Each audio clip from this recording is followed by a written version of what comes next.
Allohga bo'lgan ishonch, hayot ne'mati, qalb xotirjamligi, ko'zlar quvonchi, saodat manzar kuyi. Ey xotirjamlik va farovon hayotni istagan banda, Allohga bo'lgan ishonching qani? Ey pokiza juftni istagan yigit, Allohga bo'lgan ishonching qani? Ey saodatli kunni istagan banda, Allohga bo'lgan ishonching qani? Ey qarzdor banda, Allohga bo'lgan ishonching qani? Musibatlarni boshidan ko'tarishligini bandalar, Allohga bo'lgan ishonchimiz qani? Gunohkor bandalar, gunohlarni kechirishligiga bo'lgan Allohga bo'lgan ishonchimiz qani? Bizga mana shu ishonch naqadar kerak shu kunlarda. Suv bilan havodan ko'ra zarurroq bo'lgan ishonch. Bizda shu ishonch bormi? Axir Alloh menga duo qilinglar, ijobat qilaman degan, ishonmaymizmi? Allohdan ko'ra rostgo'yroq kim bor? Axir Parvardigorimiz Alloh tanglik, kambag'allikdan keyin yengillik, boylikni ham paydo qilib degan so'zga ishonch qani?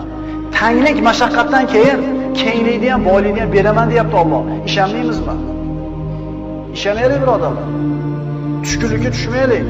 Har xil gaplarga quloq solavermaylik. Peshonamizga Alloh yozganini oshcha narsa bo'lmaydi. Chunki hakimlardan biri aytgandek, yozilgan bo'lsa qayoqqa qoching? Yozilmagan bo'lsa nimadan qo'rqing? Yozibdimi? Qayoqqa borsam yetib boradi o'sha narsa. Yozilmabdimi? O'tga tashlasa o't kuydirmayapti. Pichoq torsa pichoq kesmayapti. Suvga tashlasa oqizmayapti. Sahroda o'lmayapti. Chunki nima qilmagan? Yozmagan. Qani shunga ishonch. Parvardigor qalblarimizda o'zingga bo'lgan muhabbatni sobit qilgin. O'zingga bo'lgan ishonchimizni, tavakkulimizni mustahkam va quvvatli qilgin. O'zingni zikring, shukringlarni hidoyat qilgin.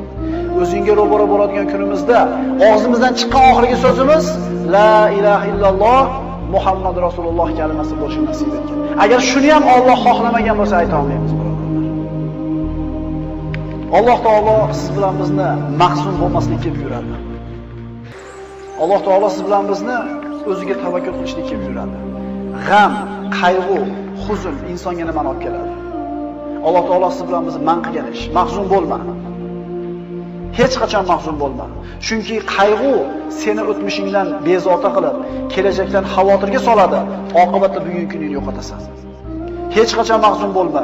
Chunki qalb qayg'u bilan ovora bo'lib, ruhing so'nib, yuzing nuri ketadi. Orzu umidlaring yo'q bo'ladi.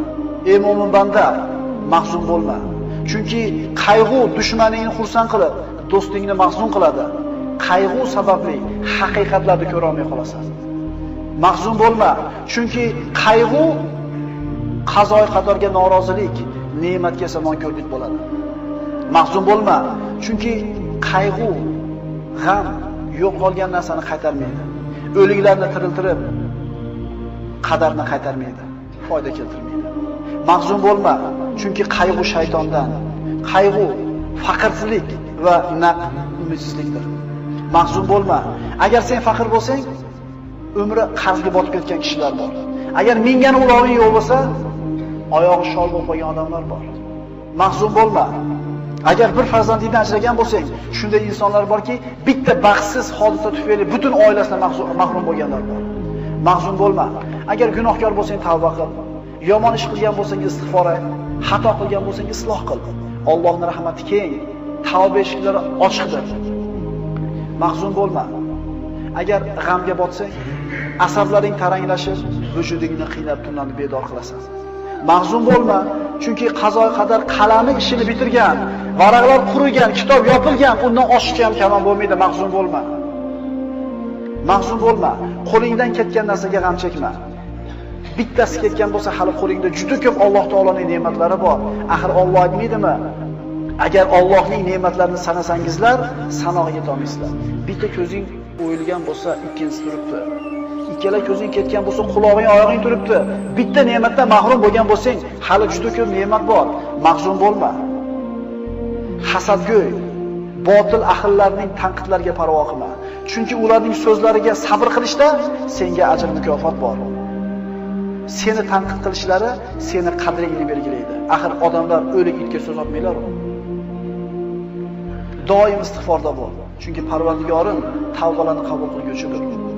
Alloh aytadi istig'for etgan bandalarga: Parvardigoringiz Allohdan mag'firat so'ranglar. Albatta u o'ta mag'firatli bo'lgan zotdir. Shunda ustlaringizga osmondan yomg'ir yog'dirib, sizlarni moli dunyo, bola chaqa bilan madad berur, hamda sizlarga bog' bo'stonlarni berur. Istig'for etgan bandaning ustidan yomg'ir yog'adi. Bog'irog'i, bola chaqasi, moli dunyosi ko'p bo'ladi. Faqat ishonishlik kerak bunga. Mahzun bo'lma. Kasallik albatta ketadi. Musibatlar albatta ko'tariladi. Gunohlar kechiriladi, qarzlar uziladi, mahbuslar ozod bo'ladi. G'oyiblar, ketganlar albatta qaytib keladi. Osiylar tavba qiladi, albatta yomonlar jazosini oladi. Mahzun bo'lma. Mahzun bo'lma. Modomiki odamlarga yaxshilik qilar ekansan, albatta mushkullalaring hal bo'ladi. Chunki odamlarga yaxshilik qilishlik inson o'zining mushkullarini hal bo'lishiga sabab bo'ladi. Mahzun bo'lma. Chunki sen qilgan bitta hasonat uchun 10 dan tortib 700 gacha ajr beriladi. Balki undan ham ko'proq. Lekin qilgan gunohinggacha bittagina jazo beriladi. Mahzun bo'lma. Senda eng katta ne'mat bor. Chunki sen tavhid kalimasini aytganlardansan. Ahli qiblasan, musulmonsan, qo'lingni duoga ko'targan kishilardansan. Sen mahzun bo'lma. Mahzun bo'lma, chunki sen hayotning yengil og'ir, issiq sovuq, faqir boy holatida ham foyda ustasan. Rasul aytgan-ku, mo'minlar ishi ajablanadi. Qanaqa kun kelmas uni foydasiga. Yaxshi kun kelsa Allohga shukr qiladi, savob oladi. Mashaqqatli kun kelsa sabr qiladi, yana savob oladi. Bu faqat kimga berilgan? Mahzun bo'lmaydi musulmon odam. Mahzun bo'lma.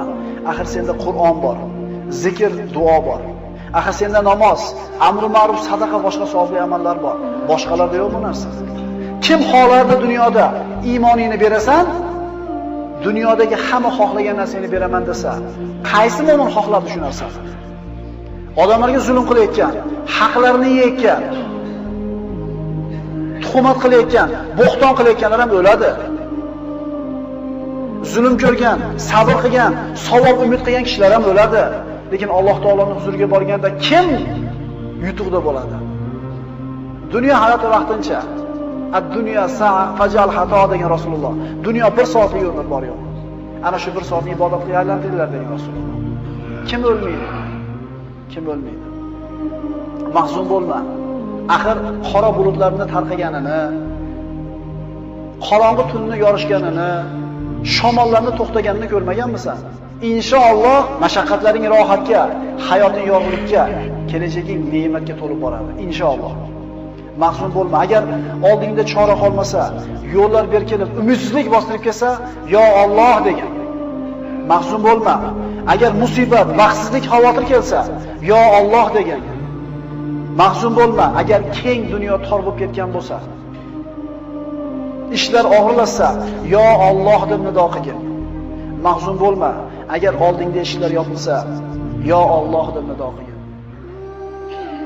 Odam boshiga qiyin kun tushsa, tashvish bostirib kelsa, o'zini o'tishga urib ko'radi, butishga urib ko'radi, undan yordam so'rab ko'radi, bundan pul so'rab ko'radi, unga dardini aytib ko'radi, bunga shikoyat qilib ko'radi-da, oxirida nima deydi? Alloh endi o'zing borsan endi. Qachon? Oxirida. Siz Alloh deng, mushkulingizni Alloh kimning qo'li bilan qana qilib hal qilib beradi, uni kim biladi? Chunki unga saharlarda hojatlarni so'rab qo'llar cho'ziladi. Qalblar uning marhamatidan umid qiladi. Uning ismini aytib, ko'ngillar taskin topadi, ruhlar orom oladi, asablar tinchlanadi. Uning ismini qalbingdan aytgin. Ishonib unga duo iltijo qilgin. Uning rahmatidan umid qil.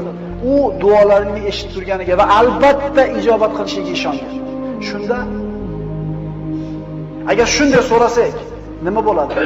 Omonlik, xotirjamlik, farovonlik, to'kin sochinlik, quvvat, izzat, yordam, lutf, inoyat, ihson keladi Alloh tomonidan. Faqat shunga loyiq bo'lishlik kerak. Yo Alloh, bedor ko'zlarga xotirjamlik uyqusini, omonlikni bergin. Istirobga tushgan qalblarga taskin va halovat bergin. Ularga yengillik va yaqin fathini bergin. Yo Alloh, ko'zlarini o'z nuringga hidoyat qilgin. Adashganlarni to'g'ri yo'lingga boshlagin. Parvardigoro, bizlardan g'am qayg'ularni ketkizgin. Yo Alloh, agar unutgan yoki xato qilgan bo'lsak, bizni azobiga giriftor aylama. Parvardigoro, bizlarning zimmamizga bizlardan ilgari o'tganlarning bo'yinlariga qo'ygan yukingni yuklama. Bizlardan tashvish iztiroblarni ketkizgin. Xavf va xatardan yolg'iz o'zingdan panoh so'raymiz. Parvardigor, sendan boshqalarga suyanib qolishdan, boshqalardan umid qilib qolishdan panoh so'raymiz. Sen bizning hojamizsan. Yengil kunimizda, og'ir kunimizda, tashvishli xotirjam kunimizda Allohga o'ziga ishonaylik.